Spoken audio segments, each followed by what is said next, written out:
Assalamu ala Rasulil Karim. Amma ba'.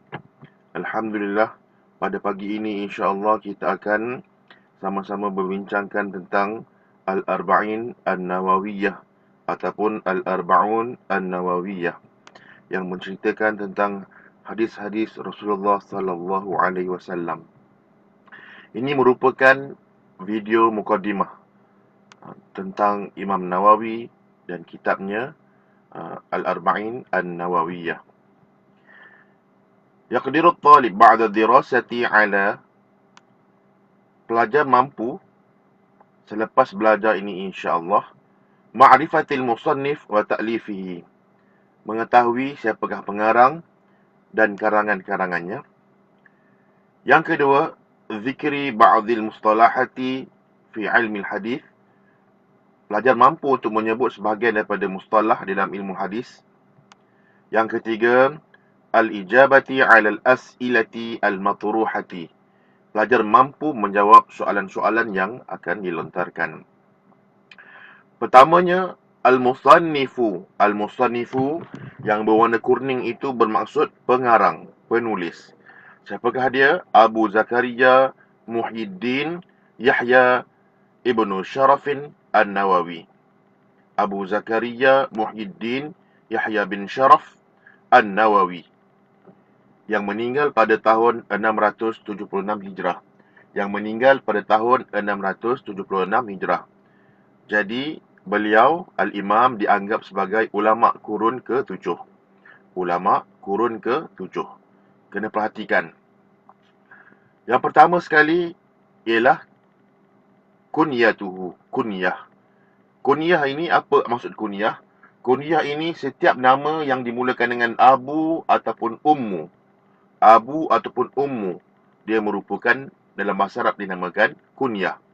Contohnya, Imam Nawawi memakai kunyah Abu Zakaria.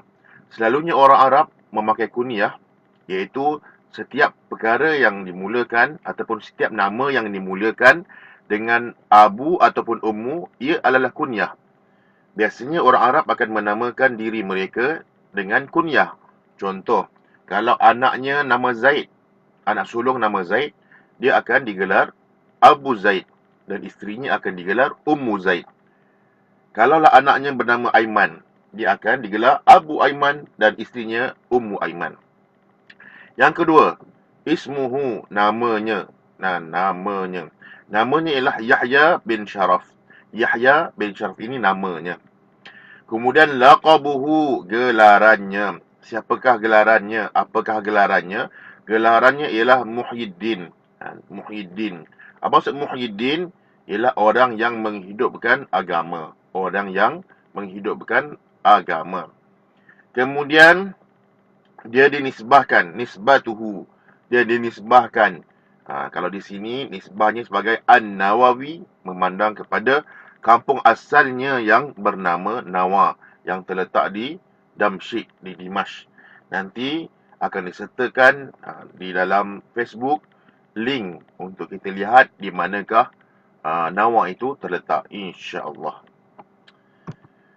Kemudian karangannya, ta'lifuhu, antara karangan-karangan yang telah dikarang oleh Imam An-Nawawi. Imam Nawawi ini umurnya tidak panjang, meninggal sebelum sempat sampai umur 50 tahun. Dan beliau tidak pernah berkahwin, di antara ulama-ulama yang bujang, yang menghambakan diri kepada ilmu. Yang pertama karangan yang masyhur ialah Al-Majmu'. Majmu' ini ialah syarah kepada Muhadzab. Dan Majmu' ini adalah syarah kepada Muhadzab, ada berjilid-jilid ya. Kemudian ini di dalam ilmu fiqh.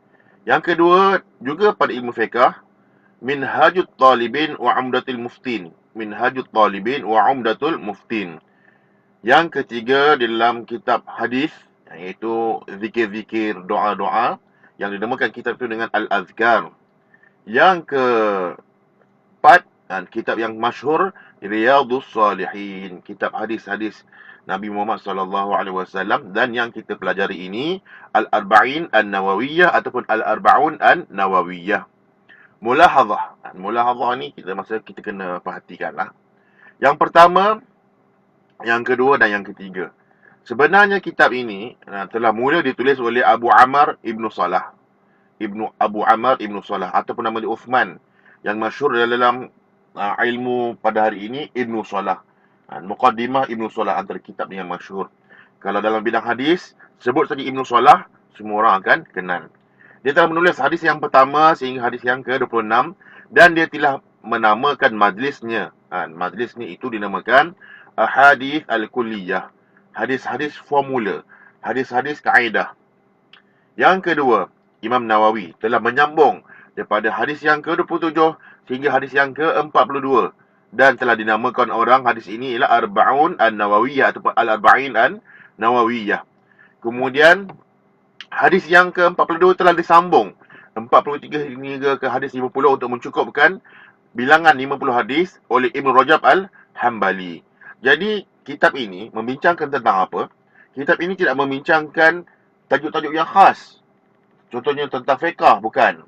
Tetapi kitab ini, kitab hadis 40 ini membincangkan tentang formula-formula, kaedah-kaedah yang besar, kita panggil kawasannya di dalam amal agama ataupun di dalam agama Islam.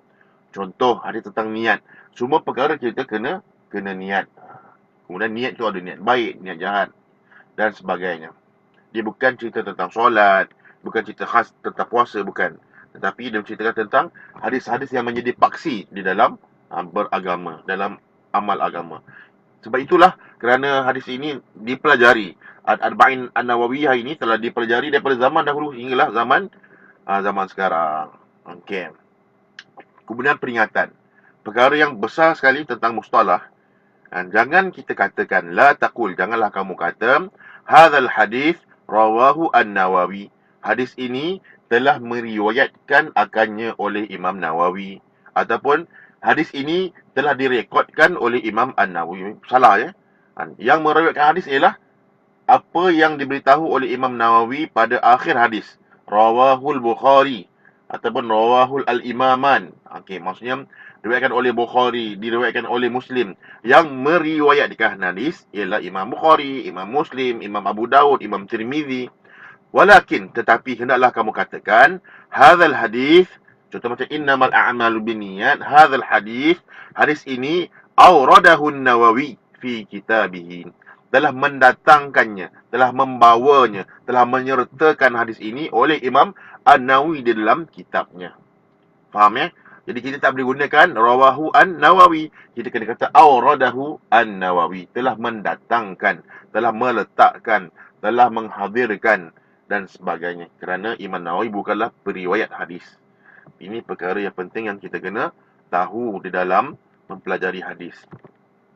Kemudian yang akhir tentang mukadimah ini, at-tarkiz. Tarkiz ini apa fokus kita pada pembelajaran selama 5 tahun ini.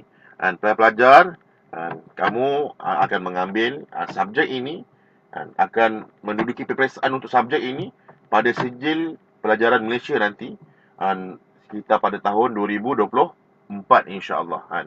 2024 kamu akan menduduki peperiksaan subjek turas dirasat Islamiyah, turas Quran Sunnah, dan kamu akan diuji tentang hadis ini. Jadi daripada tahun 1 lagi kita kena fokus tentang ma'rifatul mufradat, mengetahui mufradat. Contohnya a'mal. Apa maksud a'mal? A'mal maksudnya amalan yang datang daripada mufrad dia amalun.